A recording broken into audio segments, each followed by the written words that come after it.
Welcome back to ABC-7 Extra Sunday Edition. I also want to welcome back my guest, District 4 Joe Molinar. Also joining us is former member of the City of El Paso's Ethics Review Commission, Adolfo Tellez. And I want to remind our viewers, I did extend an invitation to Representative Cassandra Hernandez. She declined, saying she had board meetings to attend. So onward. Representative Molina, you heard what your colleague, District 3 Representative Cassandra Hernandez, had to say, that she did not know the whereabouts of the day her card was being used, even though records show she was actually in executive session. Your thoughts, sir? Yes. And one meeting, city council meeting in particular, which would have been Tuesday, January 3rd, I remember that very succinctly. The reason being is because there was a hot item, reference to Duranguito, and of course there was different people saying pros and cons about that. And of course, Representative Hernandez was for having the Xtra group put in Duranguito. So there was a lot of debate, but I just remember that as very well. And so when we received the information, or at least when I received the information from our auditor, it was just like a big red flag. No, she was in executive session during the time when that purchase was made. So who else used that card when she was in executive session? I really don't know right now. That needs to be fully investigated and covered. And that's just one. There's other issues, filling up the gas tank, let's say the evening before, and then filling up the gas tank the next day. Times when the gas tank was filled on the same day. 3 times? 2 times. And then an out-of-town trip, international trip, and yet the credit card was used twice here in El Paso. Something's wrong here. Yeah, your thoughts on that? I mean, what do you say to someone like that when you can easily realize and recognize where you were at and where she was at that same day, and she says, well, wait a minute, I have to account for all that time? Yes, you're a city representative. You are a public figure, but at the same time, you represent the people of your district and the entire city of El Paso. What your conduct is and not is a direct reflection of yourself, but at the same time, there's certain things that happen that you just cannot do, and this is a borderline criminal, and so it's just not really a good thing for El Paso. I wish there would be more investigation, which is coming, and I wish that we get to the bottom of this and continue and just make sure that we do everything that's right from now on. Get to the bottom of this. Mr. Tellez, shouldn't a representative maintain some sort of logs to prove that that person was the one who used the city-issued card? And does this sound right to you, that this person is saying, I don't know where I was at that time? Internal controls are important. And I know that the city reps go through training as it relates to ethics and proper use of their cards.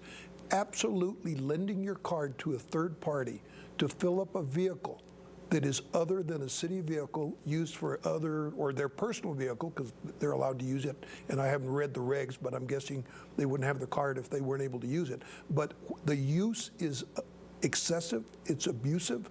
And the comment about that some of the findings so far are not illegal. There's a difference between legality and ethics. Everything that's illegal is unethical, but everything that's unethical is not necessarily illegal. But I agree with Mr. Molinar's comment that I don't understand how these actions cannot be illegal given what the representatives were sworn to. And not just illegal from their perspective, but even from the people that are gone, starting with the top and all the representatives. I think if they have abused it, even though they're gone, they should be subject to illegal investigations for illegal actions. Representative Molinar, what stood out? This was an extensive audit, so what stood out the most for you about the audit? The dates when gas was purchased and she was in a meeting or somewhere else that we can account for her presence, and then who was using that gas card. Number 2, the amount of, whether it's gallons or the amount of value of those gallons really sticks out. And to me, having been a former law enforcement, Section 3902, I believe, of the Texas Penal Code, just really stands out and say, because this is an abuse of office. That policy for the city of El Paso may not have a cap, but common sense, good common sense, you don't do this type of thing. You do not go overboard in your spending. Mr. Tellez, have you seen the audit report? If so, what stands out the most for you? I have not seen the audit report, and my information comes from news sources that I've read and listened to. And again, just on the surface, the comments that are out there, again, I'm relying on the news that they're factual. I agree. This is just atrocious. It is not acceptable for an elected official to do what I've been reading about. It's abuse of power. Mr. Molina, without getting into the specifics, I'm sure that you and fellow representatives have been talking about this, at least talked about it during executive session. Again, without revealing what the entire contents of that conversation was, what's the environment like? What are y'all talking about when you're talking about this specific situation, the audit, and the excessive use of gas, or the gas card being used? Well, in the office, a lot of people are talking about it, and they're not talking about it in a good way. They're talking about it in a negative way. Outside of the office, the same thing. I had a community meeting earlier this week. Same thing. People were talking about. They want to know. They're interested. They want to know the facts. What's going to happen? Why did it happen? Why was it allowed to happen in the first place? I think that becomes a management issue. Somebody would have said, "Hey, you're spending way too much money, way too many gallons at one time. We need to put a curb to that." So do you think someone should be in place and say, all right, you've reached your limit? Well, we need to put limits on it. I know they're talking about giving us a stipend for gas allowance or car allowance, but I don't really agree with that. I just think that responsible spending of the gas card, P card, and travel is a better way to go. Okay, we're going to take another quick break. You're watching ABC-7 Extra. Still ahead, Representative Hernandez did provide a mea culpa of sorts by returning funds to the comptroller, although not admitting any wrongdoing. But was it too little too late? I'll ask my guest if more action needs to be taken when the city auditor finds expenditures that on the taxpayers tab are excessive. But before we go to break, we asked Ms. Hernandez if anyone in her family or any friends used her city's issue gas card. We'll be back for our third and final segment of ABC-7 Extra, Sunday edition.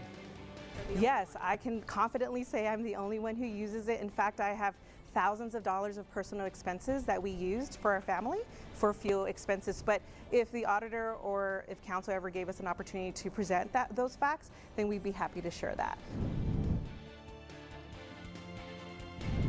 Let me help you with that. I'm good, man. Thanks. Are you sure?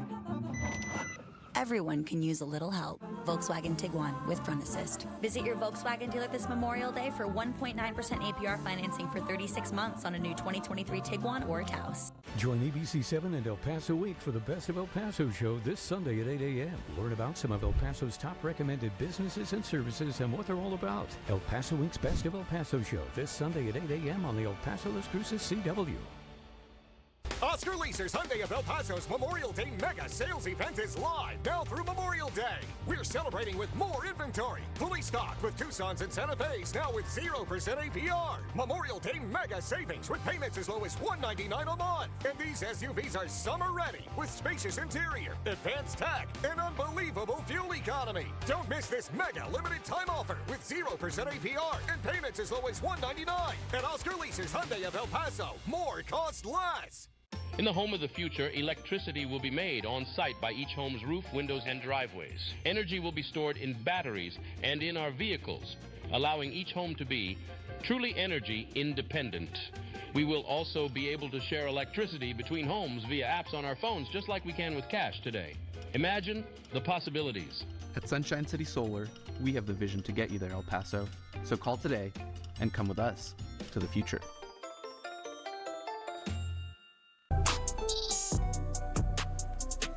I'm an actor in an ad that was given 12 seconds to remind you that if you're high, just don't drive. Because if you feel different, you drive different. It's illegal to drive high everywhere anyway. Why are there 2 extra seats? I know, Uncle Dane and his giant beard. The Volkswagen Atlas with best-in-class third-row legroom. Get 3.9% APR financing for 60 months on new 2023 Atlas Family SE with tech models. Limited inventory available. Welcome back to ABC-7 Extra Sunday edition for this third and final segment. I also want to welcome back my guest, District 4 Joe Molinar. Also joining us is a former member of the City of El Paso's Ethics Review Commission, Adolfo Tejes. And I want to remind our viewers, I did extend an invitation to Representative Cassandra Hernandez. She declined by saying that she had board meetings to attend. Well, Representative Molinar, Hernandez says she paid the comptroller back the amount of money she spent on her gas card, even saying that she paid even more. Is this enough or too little too late? The deed is already done? It is not satisfactory. Okay, she made restitution, but when you commit the theft, just because you make restitution doesn't negate the theft. If you were to rob a bank, you still rob the bank. You make restitution, it's not going to change anything. The crime has been committed. The allegations there needs to be properly investigated. You use the term, and it's a pretty heavy term. You stand by it? Theft? Yes. Okay. Mr. Tellez, Hernandez did not exactly admit any wrongdoing, but she should she, and others who misuse taxpayer dollars be held accountable? First of all, find a criminal that admits that they're guilty. You know, that's seldom. Everybody's innocent. And so you can take that for what it's worth. I think they should be accountable. I think everybody within the city should file expense reports and have them be reviewed by a third party. And as it relates to the city reps, that can be done by the internal auditor or someone else within the organization. But it is very concerning what's occurring. It's concerning that she won't admit that it was wrong. And I agree with the comment by Mr. Molinaro. I'm not an attorney, but to think that you can commit a crime and then give restitution and not be punished is wrong. And again, that goes for everybody, and I hope these investigations continue. Mr. Tellez, before we started our discussion, you were talking about a case in point when you were on the commission where you actually held one member, the city manager, I think you mentioned, you wanted to hold him accountable. What happened there? Do you care to elaborate? Okay, we as a committee, it was not me by myself, but we as a committee did all the investigation. We got all the information. We read the city plan for certain expenditures, and as a result of all the information that was available, that was provided to us, that we requested, we decided that the city manager had violated the ethics rules, and that it related to a transaction with a city rep. We admonished the city manager. Tommy Gonzalez? Correct. He was Tommy Gonzalez at the time. And later on, a subsequent mayor forgave him, removed the admonishment from his personnel file, and then reimbursed all his legal expenses, which was very disappointing that the mayor would do that. Representative Molinar, can we expect more discussion concerning the P card or gas cards in the near future, and what do you think it will entail? Because there has been a lot of discussion, which also involves the city manager, about these P cards. Can you elaborate on that? Yes, correct. And so right now, this is just the tip of the iceberg, to use a phrase you used earlier. It's the gas card, the P card or the purchase card, travel. It needs to be fully investigated, and we need to take a hard look on our policies. Are policies doing what they're supposed to be? Are they not working? What's the best practices here? And we need to move forward in a positive manner, because once again, this money does not belong to me. It belongs to the citizens of El Paso. Fraud, waste, overspending, without any limits, it's not the right thing to do at all. Mr. Representative Molinar, can you give us a sneak peek as to the thousands of dollars that are being used with this P card? I've seen the report. I don't have an exact figure, but it's multiple thousands of dollars by various users. And so it just makes you wonder. It's like this card was not given to, the P card was not given to you just to go out and spend. We're talking about travel. Yeah, travel as well. The same thing. Certain representatives who travel different times when they're about to leave office. That's not good. Why are you going to this conference? Yeah, we're bouncing back from COVID, but that doesn't mean, hey, let's get the green light to travel to all these nice cities and spend time and do this and that. No. Yeah. Mr. Tellez, since you were on the Ethics Review Commission, does this smack to you as though some city leaders have just run amok with their expenditures? I agree with that. The fact that all of this is being caught up now and it's occurred in years past, there clearly is a lack of processes and controls. This should have been identified. And one of the problems that I think the city is addressing now is the internal auditor needs to have the ability to review any area that he looks at and report to the city rep, not to the city reps as a committee, which is being done now, and that's good, not to the city manager. You should never, the auditor should never report to his supervisor who he reports to. He should always report to somebody above that so that he can report all observations and not be pressured to ignore auditing certain areas. What's occurring is absolutely wrong. There's no question about that. And again, to find out the extent, I think we as citizens want to know the extent, and we want action taken. We don't want just it said, okay, this is bad, slap people on the hands. No, serious action needs to be taken. Representative Molina, what do you believe needs to happen? Do we need caps on these cards? What needs to happen so that, well, city representatives are held accountable? Well, first of all, I want to say thank you to the voters of El Paso that voted for Proposition J. Just like explain what Mr. Diaz said, that's the beginning. The FOAC and the new members, the committee members, that's another beginning. We're beginning to find out other things that have been happening that have never been disclosed. Yet we have a audit done through the city, independent auditor, and none of this was disclosed. There's something wrong here again. I did recently put an item on the agenda to have an independent auditor come back and do a complete audit, whether the P card, the gas card, the travel, and other things as well. So we're going to get a new city manager here pretty quick. That city manager needs to be able to depend that the financial health of the city of El Paso is right, and moving forward, decisions that are made for the betterment of our city. All right. Representative Molinar, Adolfo Tellez, thank you so much for joining us. You're welcome. And I want to thank you for watching. Now, I want to show you this. This is a station-issued gas card. If I gas up my personal card or abuse it, my boss would likely fire me. Right now, many El Pasoans are overburdened with increasing water rates, electricity rates, and higher property taxes and taxes as well. Some may find it disconcerting, to put it mildly, to hear elected leaders are gassing up their vehicles with little to no regard for the hardworking constituent. You, as a taxpayer, you're the boss, and you can make your voices heard, either by calling your representative or at the ballot box. So you're probably thinking, pues, no hacen nada. They're not doing anything about it. And you'd be right. They won't until you do. I'm Saul Sainz, and this has been ABC-7 Extra Sunday Edition. Good night y buenas noches.